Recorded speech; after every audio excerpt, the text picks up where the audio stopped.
Hello दोस्तों, welcome back to our view novel. यह video Soul Land 5 की नोवेल पर बेस्ड पार्ट 35 है। पिछले पार्ट की लिंक के नीचे डिस्क्रिप्शन और ऊपर आई बटन में मिल जाएगी।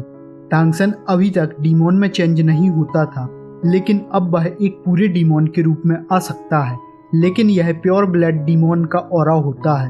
टांगसन कहता है, मास्टर घबराओ मत, यह मेरी नई इवॉल्व एबिलिटी है। मैं इसे डीमोन गॉड ट्रू बॉडी कहता हूँ। इससे यदि मैं डीमोन क्लैन में भी चला जाऊं तो भी वह वहां नहीं पहचान सकते हैं। इस पर मेयर कहता है, घबराने का क्या फायदा, तुम्हारे साथ हर दिन ऐसा होता है, कोई न कोई मिरेकल कर ही देते हो। अब टांगसन की हाइट 1.8 मीटर की हो चुकी होती है। इसी के साथ टांगसन के लुक में भी कुछ चेंजेस हुए होते हैं।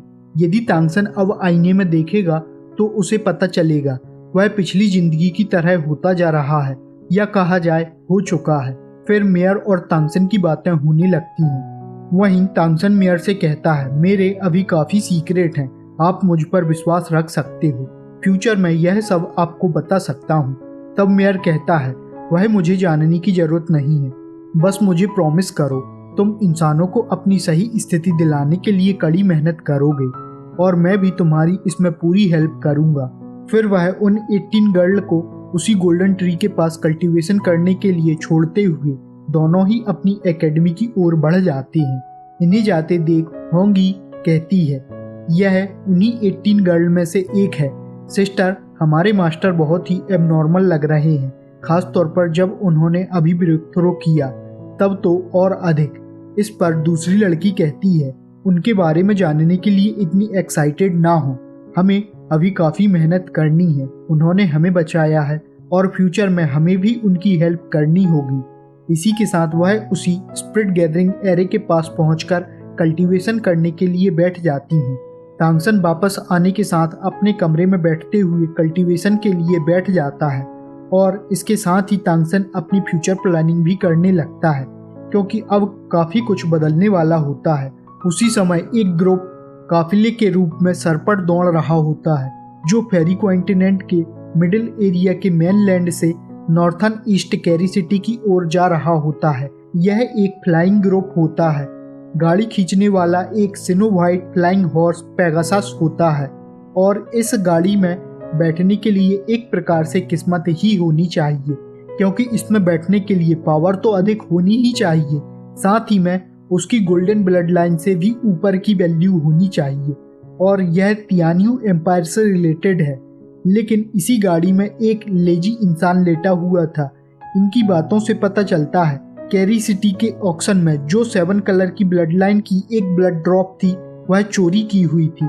इसे ही यह वापस लेने आए हैं और यह खबर वह कैरी सिटी में फैलाने के लिए कह रहा होता है। अगले दिन टांगसन दोपहर में कैरी कॉलेज अपने काम पर पहुंच जाता है। टांगसन को मेई की चिंता होती है और उसे देखने के लिए कैरी कॉलेज से अच्छी जगह और कहां हो सकती है, इसलिए टांगसन ने झाड़ू उठाते हुए कैरी कॉलेज पहुंच जाता है। फिर शाम के समय मेई मिल्क कप टी को होल्ड किए हुए टांगसन को दिखाई देती है। टांगसन मेई को किसी ऐसी जगह से देख रहा होता है जहां से टांगसन तो मेई को देख सकता था, लेकिन मेई टांगसन को नहीं, जिससे टांगसन भी सूरा के रूप में जल्दी ही मेई के पास पहुंच जाता है। यह फिर से उसी पुरानी जगह मिलने वाले होते हैं और वह करीब 30 मिनट बाद उसी होटल में मिलते हैं। मेई फिर से टांगसन से उस मास्क को उतारने के लिए कहती है, लेकिन टांगसन कहता है, यह मास्क उतारना तुम्हारे लिए सही नहीं है, कहते हुए पूरी ही बात बदल देता है और कहता है, इस बार किसको निपटाना है। इस पर मेई कहती है, सान लेपर्ड किंग। मेई यहाँ पर वुल्फ और लेपर्ड के बीच होने वाली दुश्मनी का फायदा उठाने वाली होती है। वुल्फ किंग को मारते हुए इन्होंने लेपर्ड के निशान छोड़े हुए होते हैं, जिसका फायदा अब यह उठाने वाले होते हैं। फिर इनकी बातों से पता चलता है इन्हें लेपर्ड किंग को मारने का ऐसा मौका चाहिए होगा जिसमें वह अकेला मिल सकता है। और कल ही एक ऐसा दिन आने वाला होता है जब सिटी लॉर्ड मैंसन में सभी को मीटिंग के लिए बुलाया गया है। तब सूरा मेई से मैप लेने के साथ पहले एस्केप प्लान बनाने के लिए कहता है, जिससे यदि वह सक्सेस भी नहीं होते हैं तो भी इनकी पहचान सामने नहीं आएगी। और जल्दी ही मेई और सूरा मिलकर एक प्लान बना लेते हैं जिसे वह कल एग्जीक्यूट करने वाले होते हैं। इनके पास जो चैलेंजिंग बात होती है वह यह है कि 8 और 9 टीयर के पावर हाउस को खत्म करना है, वह भी काफी कम समय में। आगे हमें पता चलता है मेई के लॉर्ड बनने के लिए यह सब काम हो रहा है, क्योंकि जल्दी ही पीकॉक डीमॉन किंग काफी एज्ड होने से कभी भी अपना सक्सेसर चुन सकता है। वहीं कैरी सिटी में total 12 demon blood line man हैं, जिनमें सबसे ऊपर पीकॉक डीमॉन आता है। बाकी के 11 पीकॉक डीमॉन के ऑर्डर मानते हैं, लेकिन वही 11 भी पीकॉक डीमॉन की हेल्प भी करते हैं, जिससे वह अपनी सत्ता सही तरीके से चला सकें। वे खास तौर पर एक प्रकार के स्पाइनल कॉर्ड के रोल में होते हैं। इन 11 में से राइनो डियर डीमॉन और 3 गोल्डन ब्लड लाइन भी शामिल होती हैं, जो पावरफुल तो नहीं होते हैं, लेकिन फिर भी वह काफी इम्पोर्टेंट रोल में होते हैं। इसी तरह से हाई लेवल मीटिंग का दिन आ जाता है। ग्रेट पीकॉक डीमॉन किंग अपनी मेन सीट पर बैठा होता है और धीरे धीरे करते हुए सभी क्लैन के लीडर आ गए होते हैं। किसी को भी पीकॉक डीमॉन किंग के यहाँ होने की उम्मीद नहीं थी, जिससे वह चौंक जाते हैं। पीकॉक किंग कुछ परेशान और चिंता में लग रहा होता है। फिर यहाँ पर पीकॉक डीमॉन किंग अपने बारे में बताने लगता है, मैंने 70 सालों से यहाँ पर राज किया है, लेकिन कभी एम्परर नहीं बन पाया। इसी तरह से वह अपनी स्पीच देता रहता है और बीच में किसी के पूछने पर कैप्रिकॉर्न पैट्रियार्च टीम के लीडर जिनफिंग के अंडर में डेलीगेशन आ रहा है, यह बात बताता है। यह सुनते ही भीड़ हैरान हो जाती है। सभी बात करने लगती हैं, क्या वह एम्परर बन गया? तो क्या वह मैसेंजर बनकर आ रहा है? जिनफिंग क्राउन के नीचे एक ग्रेट डीमॉन एम्परर है। शायद यही कारण था कभी मेई ने ऑक्शन के समय उस ब्लड ड्रॉप को देखते हुए कहा था, हमारे क्लैन के पास कोई एम्परर नहीं है और नए एम्परर के पास कोई सिटी नहीं है। इसी के साथ हमें यहाँ पता चलता है पीकॉक डीमॉन का दुश्मन क्रिस्टल फीनिक्स क्लैन है। इनके बीच तनातनी चलती रहती है।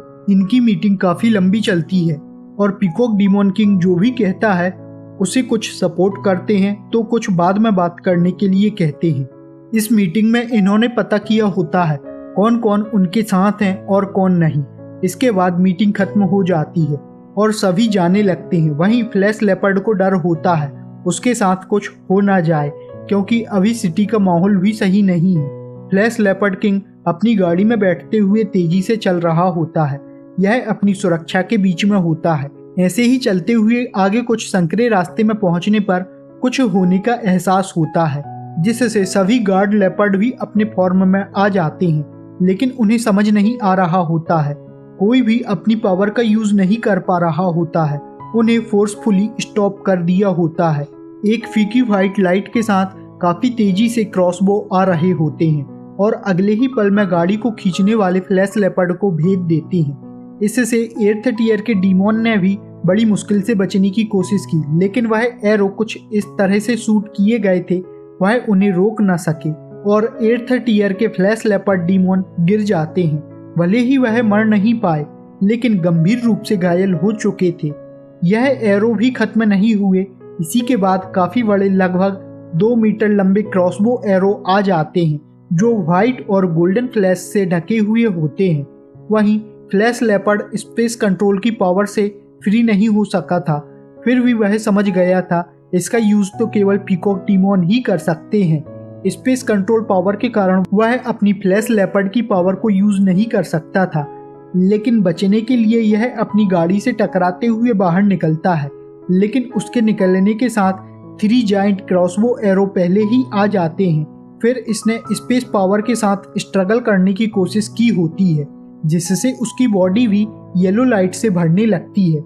लेकिन फिर से इसी समय उसे लगा जैसे कि वह रुक गया है। इसके साथ ही उसे मास्क वाला व्यक्ति दिखाई देता है। उसके हाथ के प्रेशर में सब कुछ पल भर में रुकने लगता है और इसी तरह से प्रेशर के बीच सब कुछ बिखर जाता है। यह common operation of time and space होता है। इसी के साथ वह एरो फ्लैश लेपर्ड किंग की बॉडी में घुस जाते हैं। फिर टीयर 9 के पावर हाउस ने अपना कमाल दिखाया होता है, जिससे वह तीनों एरो बिखर जाते हैं। यदि वह मर भी गया तब भी अपनी टीयर 9 की पावर के साथ मरने से पहले कोई पावरफुल अटैक जरूर करेगा। लेकिन इसी समय तांगसन की पर्पल आई से रे निकलते हुए फ्लैश लेपर्ड किंग के दिमाग में घुस जाती हैं। जिससे उसे एक मेंटल शॉक मिलता है और वह कुछ हद तक कंट्रोल से बाहर निकल जाता है, जिसका मौका पाते हुए मेई और सूरा ने उसकी गर्दन को तोड़ दिया होता है। इसी के साथ क्रॉसबो एरो के टुकड़ों को भी उठा लिया होता है। अब यहाँ पर फ्लैश लेपर्ड किंग को बुरी तरह से मारा गया होता है। पहले तो उसकी बॉडी को एरो से भेदा गया, फिर उसकी स्पाइनल कॉर्ड को तोड़ा गया, फिर गर्दन को तोड़ते हुए उसे मार डाला गया। इसमें शुरू से आखिरी तक मात्र 12 सांसों तक का समय ही लगा होता है। यह सूरा का प्लान होता है सभी को एक साथ खत्म करने का, जिससे फ्लैश लेपर्ड को कोई भी चाल चलने का मौका मिला ही नहीं होता है। इसके बाद यह दोनों ही जाने लगते हैं। सूरा के पीछे मेई होती है। जल्दी ही एक गली में पहुंचते हुए सूरा कहता है, मैं जा रहा हूं और तुम भी जल्दी ही खुद को साफ करते हुए कैरी कॉलेज पहुंच जाओ। लेकिन जाने से पहले मेई ने सूरा का हाथ पकड़ते हुए जाने से रोक लिया होता है और कहती है, अभी मत जाओ, मुझे तुमसे कुछ पूछना है। मेई कहती है, तुम्हें कैसे पता था गाड़ी वहां से निकलेगी? 3 बड़े क्रॉसबो एरो ने एक ही डायरेक्शन में फायरिंग की और गाड़ी के दूसरी तरफ ऐसा कुछ नहीं, लेकिन वह एरो की तरफ ही आया होता है। इसके अलावा उसे बाद में रोकने के लिए तुमने स्पेस पावर का यूज किया। लेकिन सूरा अभी कुछ ना बताते हुए अगली बार बताने का कहते हुए स्पीड से चला जाता है।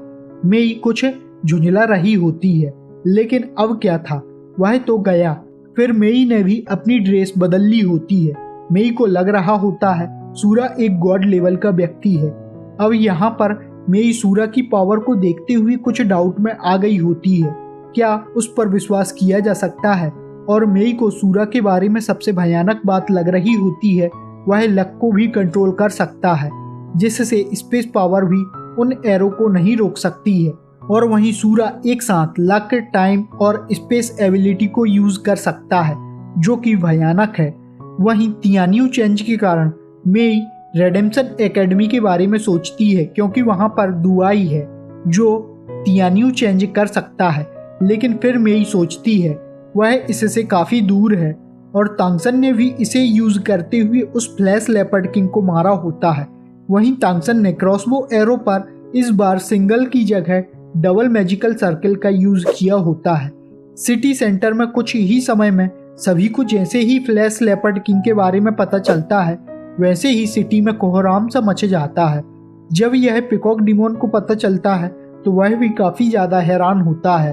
अभी कुछ ही समय पहले तो पिकॉक डिमोन किंग को फ्लैश लेपर्ड ने सपोर्ट नहीं किया था और वह भी अप डाउन हो गया है। इससे दूसरे क्या सोचने वाले हैं यह सभी को पता होता है। इसी के साथ यह वीडियो यहाँ खत्म होता है। हम मिलते हैं नेक्स्ट वीडियो में। Thanks for watching.